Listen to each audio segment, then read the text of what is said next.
On voudrait vous expliquer un petit peu, pour ceux qui sont un peu perplexes, pour ceux qui se disent mais comment ils ont fait? Il y avait des CRS qui ont déboulé, ils voulaient nous dégager, puis on les a fait partir. Qu'est-ce qui s'est passé?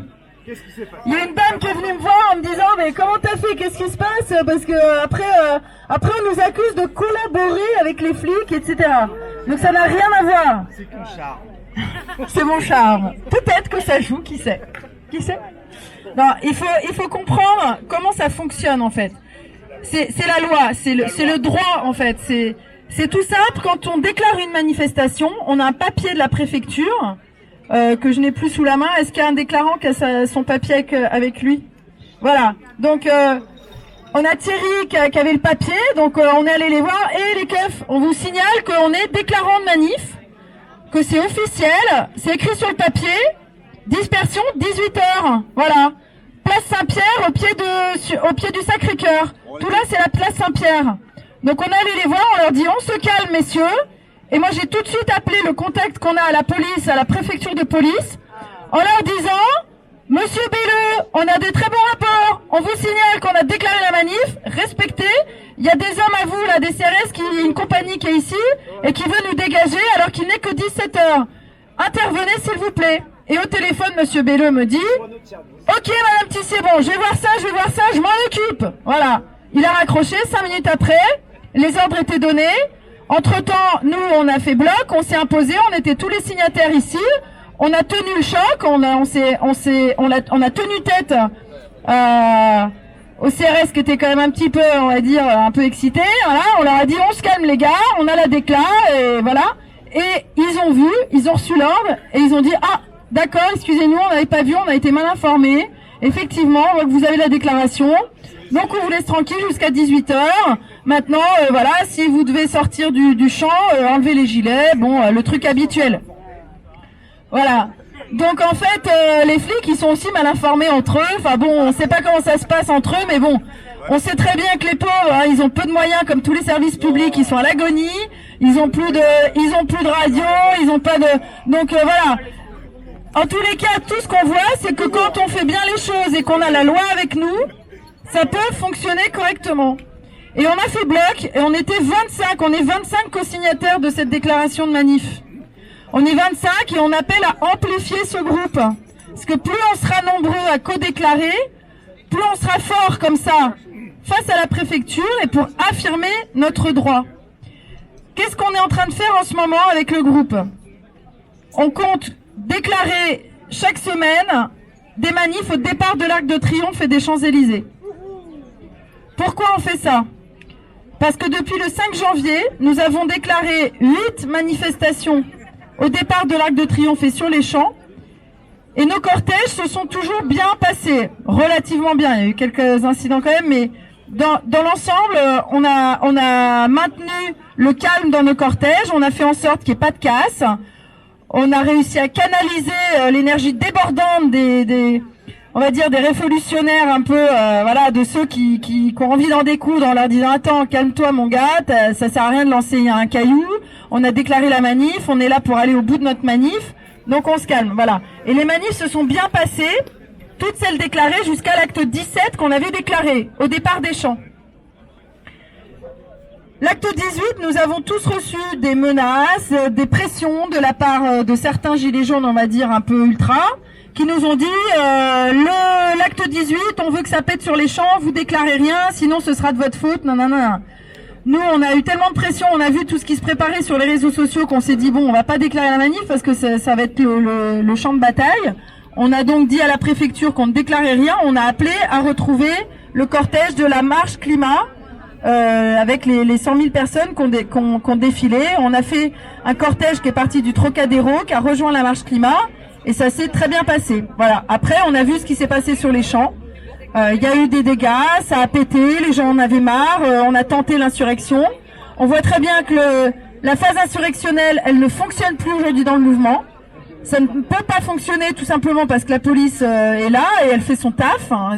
On va pas leur reprocher, ils sont là pour ça, donc voilà. Et on pourra jamais, nous, avoir aucun rapport de force pour renverser le pouvoir par la violence. Donc nous, on préfère faire une stratégie non violente, organisée, pacifique et affirmer notre droit de manifestation en étant nombreux à organiser. Et grâce à cette organisation collective et horizontale, puisqu'une fois de plus, on le rappelle, moi je ne décide de rien. Je suis mandatée par le groupe pour prendre la parole parce que bon, j'ai pas froid aux yeux pour prendre le micro et voilà, j'arrive à coordonner un peu les choses, mais je ne décide de rien, je ne suis chef de rien. Toutes les décisions se prennent collectivement, en toute transparence. On est ouvert à tous et on appelle à ce que tout le monde nous rejoigne pour faire une grande coordination de déclarations tous ensemble des manifestations pour qu'on soit tous co-organisateurs. Et qu'on continue dans cette voie-là avec, pourquoi pas, encore plus de fortes actions pendant les manifs. On aimerait faire plus de chars, plus d'animation des terres, des grands sittings. On aimerait pouvoir nous donner le tempo et que ce soit pacifique et que tout le monde puisse rejoindre nos cortèges sans craindre d'être réprimé, sans craindre d'être nassé, sans craindre d'être gazé. Voilà, c'est comme ça qu'on va réussir à gagner l'opinion publique, à faire venir toutes les petites grand-mères dans nos cortèges en étant unis. Voilà, notre groupe essaye de discuter avec la France en colère, avec Éric Drouet, avec Maxime Nicole, avec Rodriguez, depuis des semaines, depuis des mois, je leur envoie des messages pour appeler au dialogue. Ils refusent de discuter avec nous. Voilà. Donc c'est à vous aussi d'essayer de faire tampon, d'aller les voir, de leur dire maintenant ça suffit, arrêtez vos conneries. Faut faire aussi avec le groupe des signataires. Bossons ensemble. J'ai toujours ouvert ma porte à Éric. Éric, ça a été le premier à qui j'ai proposé cette stratégie. C'était mi-décembre. Je suis allée voir Éric Drouet, je lui ai dit « Éric, ça te dirait pas qu'on co-déclare ensemble les manifs? On fait un gros groupe, comme ça la presse, ils pourront rien nous dire. On sera droit dans nos bottes. » Il m'a envoyé bouler, il m'a dit « T'es pas gilet jaune, je veux pas te voir. » Voilà, la réaction. Ok? Ensuite, Rodriguez était avec nous, premier déclarant de manif. Il a participé au groupe pendant 2 jours. Il s'est fait retourner le cerveau par Maxime Nicole. Voilà. Ils ont vu mon CV, ils ont dit « Sophie Tissier, elle a fait nuit debout, elle veut récupérer le mouvement, je sais pas quoi. » Ils sont partis dans des délires complètement dingues. Voilà. Et ils ont fait de la calomnie et ils n'arrêtent pas. Et c'est comme ça depuis fin décembre, janvier. Ils ont pas arrêté de faire des lives pour casser le groupe, casser mon travail, essayer de me sortir du mouvement. Et moi, je vous le dis, je lâcherai rien. Pour moi, la révolution, elle dépasse tout ça. Et ils ont beau me menacer, je me suis fait agresser en manifestation le 19 janvier par Fawzi Lelouch, qui est un des sbires de Drouet. Voilà. Et ils refusent de faire avec moi. Alors j'aimerais bien comprendre pourquoi, parce que je leur ai rien fait. Mais en tous les cas, ils comprennent pas notre stratégie. Ils refusent d'essayer d'organiser les choses correctement. Donc il faut être cohérent au bout d'un moment. On se prétend pacifique.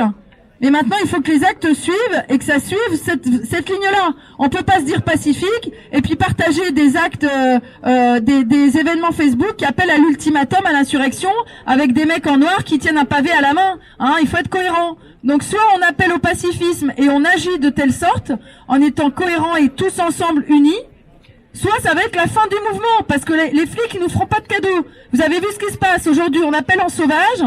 Et ben voilà, il y a des mecs en garde à vue, il y a encore des gens qui se prennent des 135 € d'amende, et il y aura encore des blessés. On peut être sûr qu'il y a eu, je suis sûr qu'il y a eu encore des blessés aujourd'hui, comme ça se passe chaque week-end quand on cherche la provoque et qu'on respecte pas un cadre minimal d'organisation.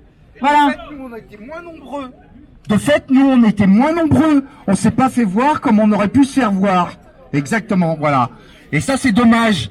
Il y a les mecs qui sont arrivés.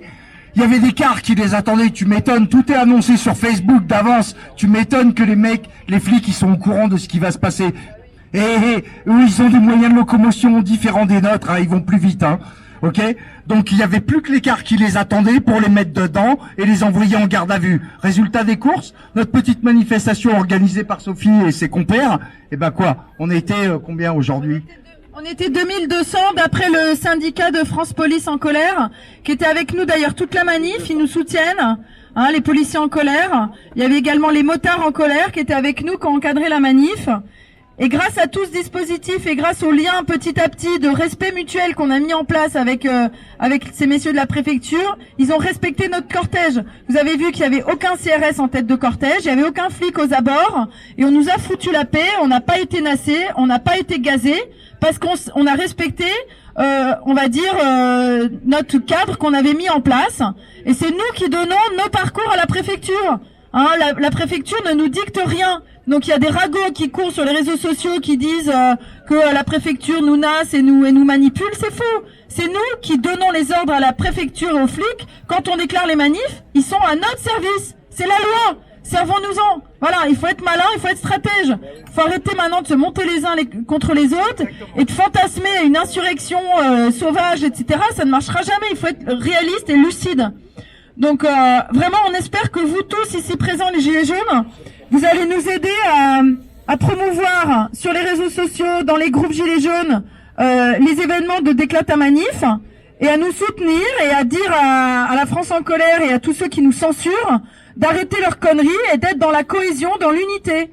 Nous, l'unité, notre porte a toujours été ouverte à Rodriguez et à Nicole et à Drouet. Voilà, Jérôme, il a été un des premiers au début à soutenir le groupe et il a retourné sa veste quand Nicole est venue lui remonter le bourrichon contre nous. Voilà, donc c'est des mecs girouettes qui sont un peu aussi quand même machos et sexistes, hein. Je crois qu'il y a pas d'autre mot.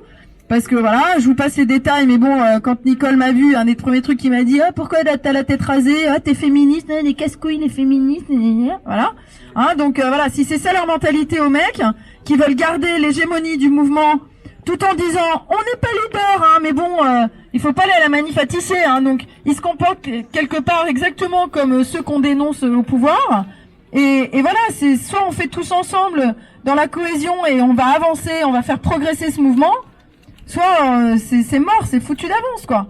Là, on a encore une fenêtre ouverte pour continuer la mobilisation et l'amplifier. Voilà, donc faut qu'on s'y tienne et on lâche rien. Et j'espère que, s'il y a des prises de parole qui veulent suivre, n'hésitez pas à prendre le micro. Il faut qu'on y aille tous ensemble, on lâche rien. On veut la fin de ce système politique. On veut la démission du gouvernement.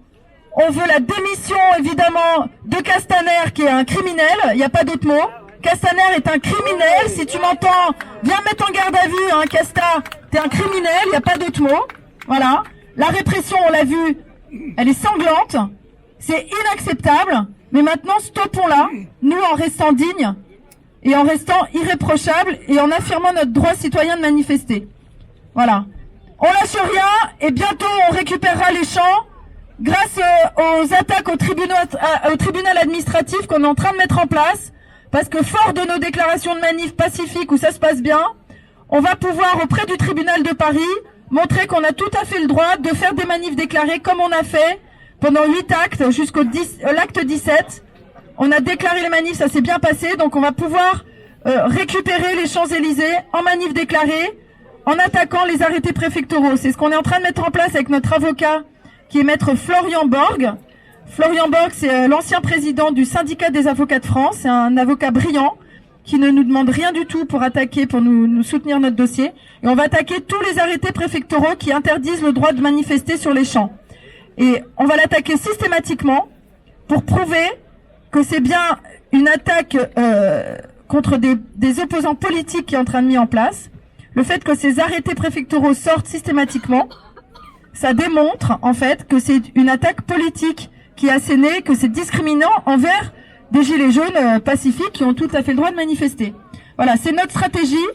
On va s'y tenir et on espère que vous soutiendrez à fond le groupe et venez avec nous participer. Le groupe est ouvert à tous. Merci à tous, on lâche rien, on est là.